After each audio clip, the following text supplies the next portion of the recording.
கர்த்தருடைய பரிசுத்த நாமத்துக்கு மகிமை உண்டாதாக. இன்றைக்கி நம்ம வித்தியாசமாக நம்ம பார்க்குறோம். ஒரு வார்த்தை மூலமாக உங்களை சந்திப்பதில் மிக்க மகிழ்ச்சி அடைகிறேன். The Lord bless you.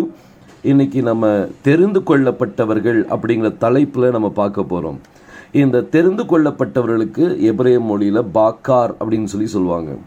இந்த பாக்கார் அப்படின்னா to choose or to be chosen அப்படின்னு சொல்லி வரும். ஸோ இந்த தெரிந்து கொள்ளப்பட்டவர்கள், இன்றைக்கி நம்ம தெரிந்து கொள்ளப்பட்டவர்கள் அப்படின்னா நம்மளுடைய வாழ்க்கை எப்படி இருக்கும் அப்படிங்கிறத நம்ம இந்த வார்த்தையை வச்சு நம்ம என்ன செய்ய போகிறோம், பார்க்க போகிறோம். ஒரு சில உதாரணங்களோடு பார்ப்போம். அதுக்கு முன்னாடி அந்த பாக்காருங்கிற வார்த்தையில் இருக்கிற எழுத்துக்களை நாம் பார்க்கலாம். முதல் எழுத்து என்னது? பெத். இரண்டாவது எழுத்து ஹெய்த். ஹெய்த்னா என்னது? செப்பரேஷன். அடுத்தது ரேஷ். ரேஷ்னா என்னது? தலை. ஒரு மனிதனை குறிக்குது. ஒரு மனிதன் வீட்டில் இருந்து என்ன செய்யப்படுறான்? பிரித்தெடுக்கப்படுகிறான். பெத்துனா வீடு, ஹெய்த்னா பிரித்தெடுக்கப்படுதல். எங்கேருந்து பிரித்தெடுக்கப்படுகிறான்? ஒரு வீட்டில் இருந்து பிரித்தெடுக்கப்படுகிறான். ஒரு மனிதன் வீட்டில் இருந்து பிரித்தெடுக்கப்படுதல் தான் என்னது? சோசன்.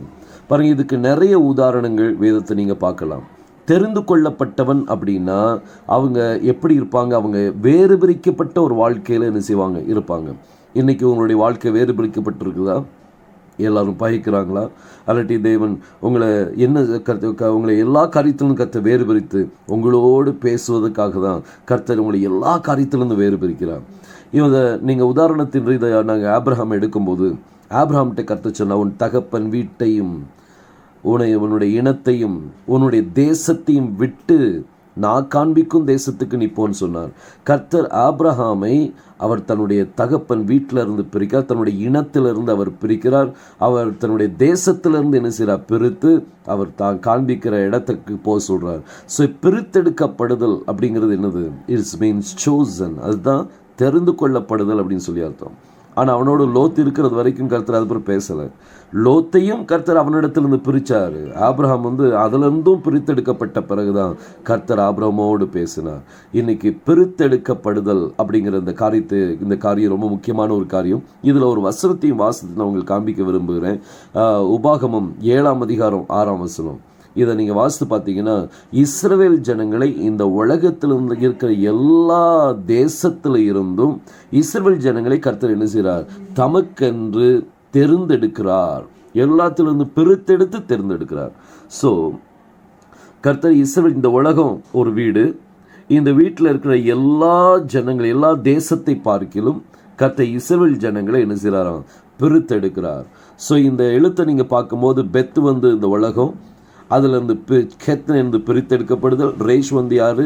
இஸ்ரவேல் ஜனங்கள். ஸோ இவங்களை பிரித்தெடுத்து அவர் என்ன சொல்கிறாருன்னா, you are my special people. நீங்கள் என்னுடைய தெரிந்து கொள்ளப்பட்ட விசேஷமான ஜனங்கள் அப்படின்னு சொல்கிறார். ஸோ ஒரு விசேஷமான ஜனங்களை தெரிந்தெடுக்கும் போது அவங்களை என்ன செய்கிறார் அப்படின்னா பிரித்தெடுக்கிறார். உங்களுடைய வாழ்க்கை எப்படி இருக்குது? பிரித்தெடுக்கப்பட்ட வாழ்க்கை இருக்குதா?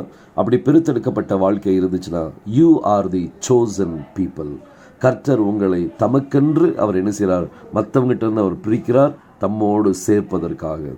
கர்த்தர் உங்களை ஆசீர்வதிப்பராக. நாம் ஜெபிக்கலாம். தலையில் தாழ்த்தி நம்ம ஜெபிப்போம். ஸ்தோத்திரம் கர்த்தாவே, வானத்தையும் பூமியும் படைத்த எங்கள் எலோஹிம் தேவனே, இந்த நேரத்தை இதை கேட்டுக்கொண்டிருக்க முடிய அருமை பிள்ளைகளை உம்முடைய கரத்தில் தருகிறோம். அவங்கள பிளஸ் பண்ணுங்கப்பா. அவங்களுடைய தேவைகள் சந்திக்கப்படட்டும். உம்முடைய நாம மகிமைப்பட நிற்கிறப செய்யும். ஆசீர்வதிங்க. பிரித்தெடுக்கப்பட்ட வாழ்க்கையில் வாழ்ந்து கொண்டிருப்பார்களானால், கண்ணீரோடு உம்முடைய பாதத்தில் இருப்பார்களா, இன்றைக்கு அவருடைய வாழ்க்கையில் ஒரு சந்தோஷம், மகிழ்ச்சி உண்டாகட்டும். தேவன் என்னை பிரித்திருக்கிறார், அவர் என்னை தெரிந்தெடுத்திருக்கிறார் என்கிற அந்த உணர்வோடு கர்த்தாவே உம்முடைய நாமத்தை மகிமைப்படுத்த நீர் உதவி செய்யும். ஆசீர்வதிங்கப்பா. தேவையில் சந்திக்கப்படட்டும். மீட்பரும் இரட்சகருமாகிய யெகோஷுவா மேசியா நாமத்தில் கேட்டுக்கொள்கிறேன், ஜீவனுள்ள நல்ல பிதாவே. ஆமேன், ஆமேன். கர்த்தர் நம் யாவரையும் ஆசீர்வதிப்பராக. May Elohim Yehoshua bless us all. Amen.